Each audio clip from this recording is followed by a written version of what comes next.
Hi, this is Shreyas and I'm very excited to show you the breakdown of this 65 watts Type-C charger that I made using an old power brick and a module that I'll tell you about later in the video.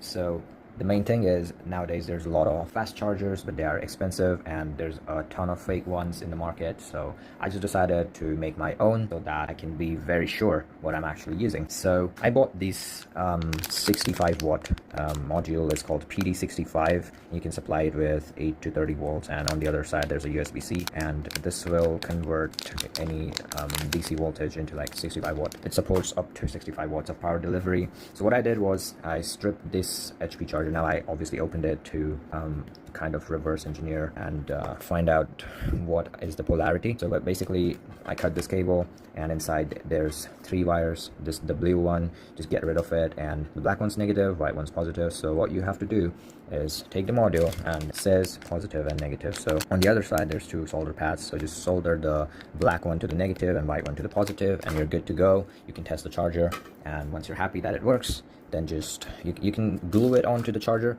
but I don't recommend that because super glue sometimes it burns plastics, and if it damages your PCB there could be short circuits and that could cause a lot of problems. So if you have the proper glue, then you can go with it, but if you don't, then you can do what I did, and it kind of works very well. So I took 3 zip ties and I cut off the edges and placed this module between the 3 zip tie ends so that it's fixed in place, and I used double tape to stick it onto the charger. Wait, let the camera focus. So yeah, under this thing there you can see the double tape. And very important thing, this square thing right here, it says magic something module.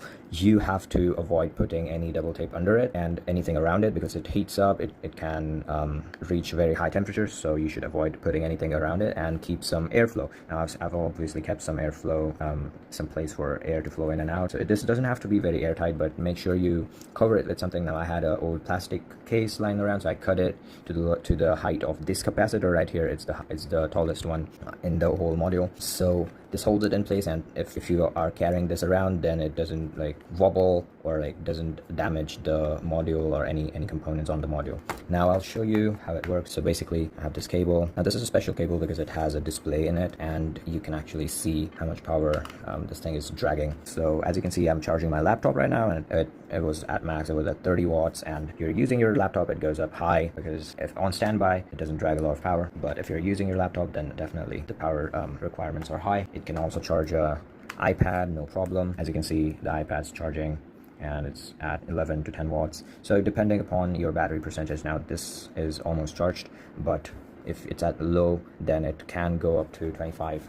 I've tested it, and one thing I would say, if you have a Samsung device, this thing is not going to go to 45 watts. It will only go to maximum of 25 because there's something called PPF. Samsung has a weird protocol, so this module cannot provide it with the specific voltage and current ratio, so it defaults to super fast charging. So but that's all right because it's just 10 or 20 minutes max time that is taken extra compared to 45 watts charging. So this is a pretty good bargain if you ask me. I got this brick for free. I asked around my contacts, and then this module I got 3 of them on Amazon for really cheap. As you can see, I have 2 extra. I'm not sponsored or anything, but this is a really great thing and a cool project you can build if you don't want to spend a lot of money on buying a fast charger. Hope you liked the video, and I will put the link for the GitHub page of this project in the description.